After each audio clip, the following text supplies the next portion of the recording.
This paper house has trapped Dave for 3 days. Annie couldn't believe it, that a man could be trapped by it, so she climbed in with her friends. They were amazed. There was a whole other world inside. It looked much bigger than the outside. Harry accidentally cut his finger, but when the blood fell, it was quickly absorbed. They found a button on the wall. "Don't push" was written on the side.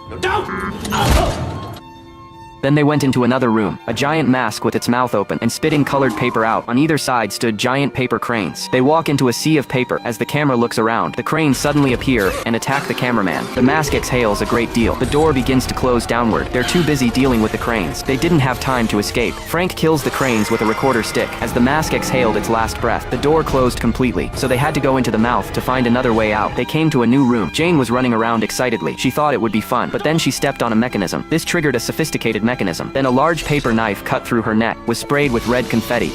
They ran away in a panic, not knowing what's going on. At the same time, Greg accidentally tripped over a trap on the ground.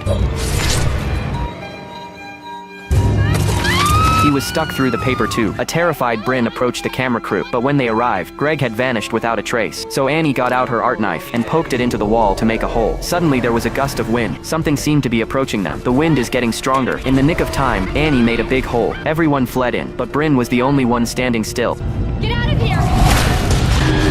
A minotaur appeared and chased them. They were cornered, and then Dave arrived just in time. Turns out he's the builder of the maze. They came to a strange room. Dave led them straight into a cardboard box, and through a tube, they were all turned into little paper figures, even the camera. Then the minotaur jumped in, but the paper doesn't seem too scary. But the next moment, it's back to its original form. Everyone rushed to jump into another tube, and it was back to its original form. Then Dave took out a towel and hung it over the hole, and it actually stopped the minotaur. It seems that movies don't make sense. Finally, they escaped from the maze, but the whole house had been swallowed up by cardboard boxes. Dave said a device in the center of the maze would stop it, so they re-entered with their tools. As they entered the maze, they were met by a terrifying marionette. Turns out it was Jane. She was now possessed by the maze. She's twitching, angry, and pretending to be enthusiastic. She's trying to catch them alive with a high five, and the stupid photographer almost took the bait, so Dave asked Harry to distract it, while he and Annie snuck off to a room, and then he quickly set up the destructive device. Then Annie plunged a knife into the maze's body, with a sharp pain in the puppet. Harry took the opportunity to throw a rope around it. The deeper the knife penetrated, the more the puppet suffered. Finally it clicked. The puppet was blown to pieces. It turned into a giant hand, then it slowly retracted, but unfortunately the rope just caught the cameraman's foot.